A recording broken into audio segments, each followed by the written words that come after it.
OLEAP seriously thinks that moving drivers away from your ears is a good idea.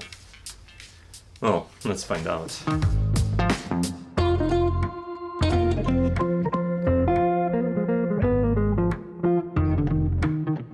Hey guys, OLEAP Pilot started on Kickstarter with bold claims of having an upper-ear design without sacrificing sound quality like bone conductive headphones. And since we know Kickstarters and bold claims, they don't really get along, I was really keen of disproving them. Are they insane, or is it actually a merit to their claims? Well, before I'm gonna answer this question, let's start from the beginning. And beginning starts with unboxing. The care package sent to me from OLEAP actually had the whole shebang inside, including the headset itself, which looks pretty good actually. I like what they did, and I like the retractable microphone on the boom. A foldable protector. It's not really a carrying case because you're not going to fit it inside your pocket, but it will prevent your headphones from being squashed in the backpack.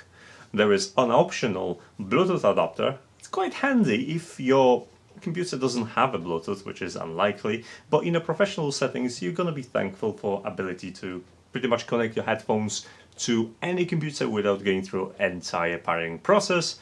And nice, but quite handy charging stand, which honestly is just an extension of the USB Type-C cable, and another thing that's going to clutter your desk. It's optional, so whether you need one, it's gonna be up to you. So what's so special about these? Well, they do have a neckband design, which I'm not going to hold it against them because it is still a practical design for office space use or maybe some gaming. Unlike traditional Bluetooth headphones or earbuds, they don't go inside of your ear channel. They kind of hover around, allowing the wearer to listen to the environment around it unobstructed. And on the surface that sounds like a terrible idea because you don't have a perfect seal around your ears, the sound quality is gonna suffer, and there's a multitude of problems just to get access to what's essentially is a pass-through.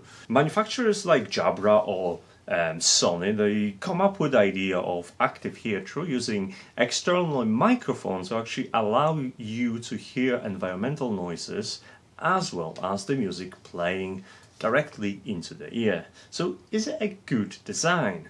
Another thing that I should point out that it is a neckband design, and I'm not going to hold it against OLEAP Pilot because it's still a very practical design for gaming or office use. I mean, that office use is probably going to be reinforced by the fact that the carrying case, it's just perfectly matching my remarkable tool folio. I mean, look at them. By the way, if you want to find out more about the remarkable 2, I have a specific video here. Anyway, back to the headphones. They feel quite comfortable, and after a while you kind of get used to of them being there. My only complaint is the length of the neckband around the back. It's already catching on my collar, and if you have a headrest on your chair, you're not going to enjoy it. It's going to be pushing against that headband and make or cause discomfort. But what I really like about the design is that the microphone is retractable and it mutes itself once being folded back. It took me a while to get used to volume and playback controls being behind my ear, while the conveniently placed mute button and assistant button is just on the side where it's supposed to be. Right, it's time to address the elephant in the room, the sound.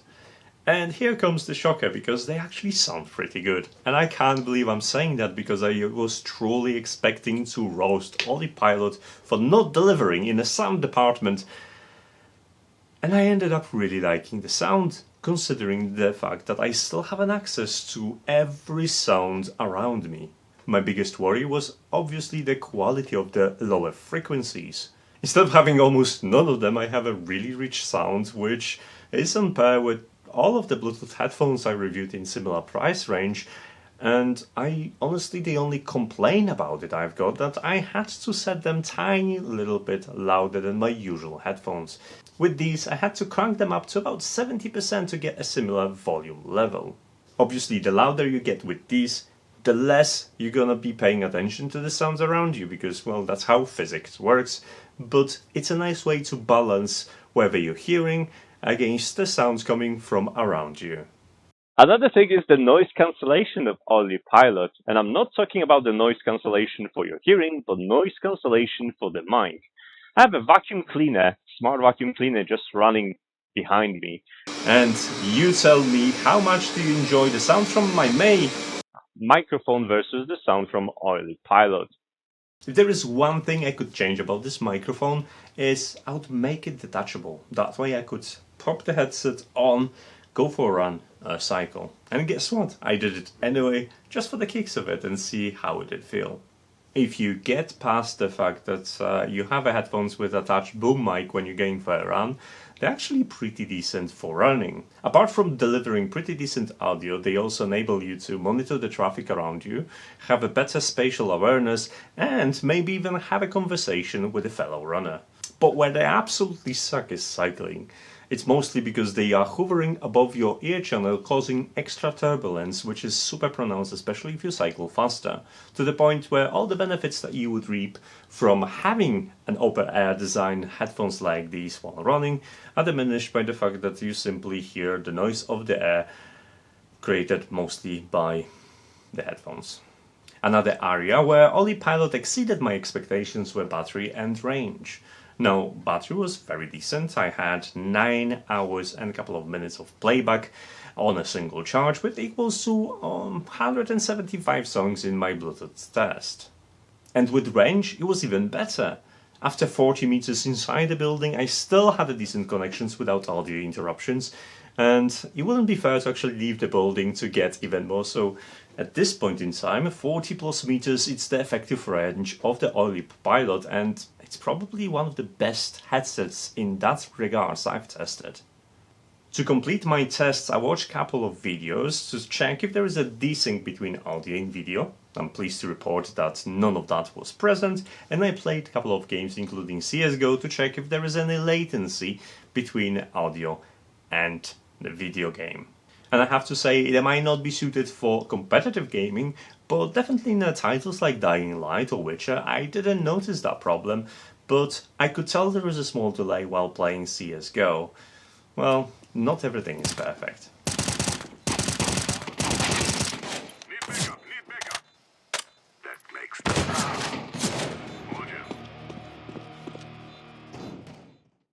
After successful campaign on Kickstarter, they also have an Indiegogo listing on which you can get these for £77 or $89, with them to be expected to ship in early November. So that's around the corner. So if you're looking for wireless headphones, especially for professional use, then you definitely got the recommendation from me.